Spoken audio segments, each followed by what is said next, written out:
Today, we're going to explore a really powerful story of transformation. It's a journey from darkness into light, and it's all about the status of daughters. And this whole story, well, it really begins with one single haunting question. For what crime were you killed? This one line from the Quran really sets the stage for everything we're about to discuss. It's a question that echoes through time, and it forces us to look at a truly brutal practice and the revolution that came to end it. So to really get just how big of a deal this revolution was, we have to travel back in time. We need to step into the world that existed before it, a time in pre-Islamic Arabia that's often called the Age of Ignorance. You know, this era wasn't called the Age of Ignorance because of a lack of technology or anything like that.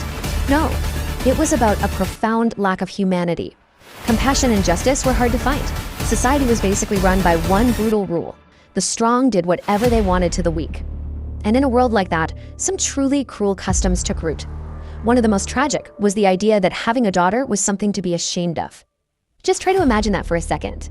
Instead of joy and celebration, the birth of a baby girl brought grief and anger. The source material says a father's face would literally darken with shame.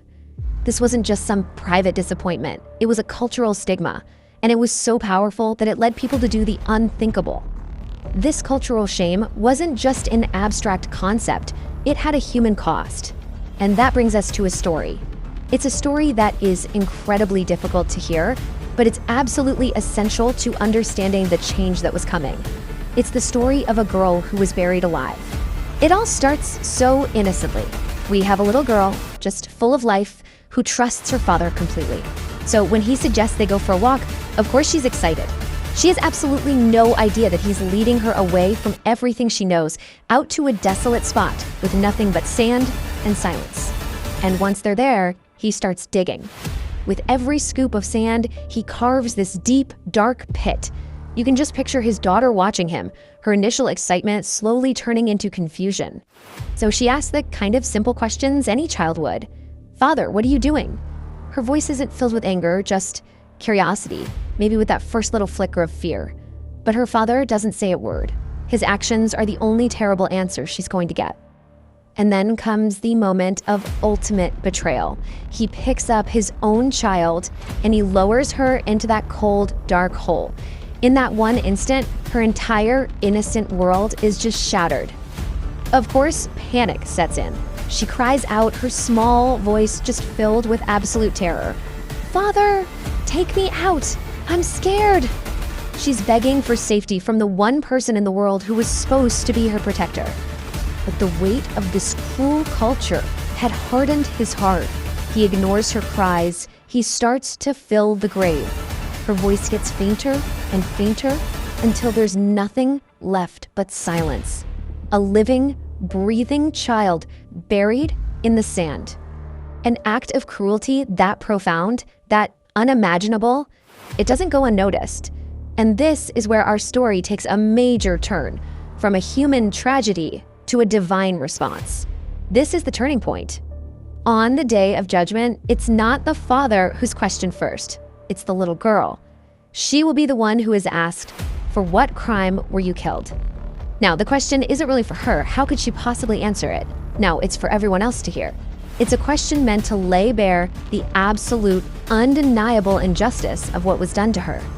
Into this world of darkness, this world of such cruelty, something new arrived. A whole new chapter was about to begin, one that wasn't defined by cruelty, but by mercy. The Prophet Muhammad came with a message that would directly confront and dismantle these brutal traditions. He was sent as a mercy to all worlds, and his mission was to put an end to this kind of injustice and others like it for good. And the teachings he brought were frankly revolutionary. All of a sudden, daughters were no longer a disgrace. They were a source of mercy. Raising them well wasn't a burden. It was a pathway to paradise itself. And treating them with goodness and kindness, that was a path to salvation. So, you see, this wasn't just some small adjustment in thinking. This was a complete 180-degree reversal. It took the status of daughters from the very bottom, from a place of shame, and lifted it to the highest level of honor. The change was just absolute. I mean, look at this comparison. Where a daughter was once seen as a source of deep shame, a burden, she was now a source of mercy, a blessing from God. The contrast really couldn't be more stark. This created a brand new reality. A daughter was no longer someone to be ashamed of or just tolerated. She was someone to be celebrated, a special blessing, a true honor, and a precious gift from God. Now, this story might be from a long time ago, but it carries such a powerful lesson for us right now. So the big question is, what's the takeaway for us today? The horrific practice of burying girls alive might be gone from most of the world, thank God, but that core question, it still hangs in the air. Are we really living up to the spirit of this incredible transformation? I mean, in our own families, in our own communities, do we give our daughters the full honor, the full rights, and the full respect they deserve? This whole journey, from a pit in the sand to a place of honor, really leaves us with 3 timeless, crucial principles: respect, education, and love. It teaches us that a daughter is never a burden to be buried in shame, but a blessing to be cherished.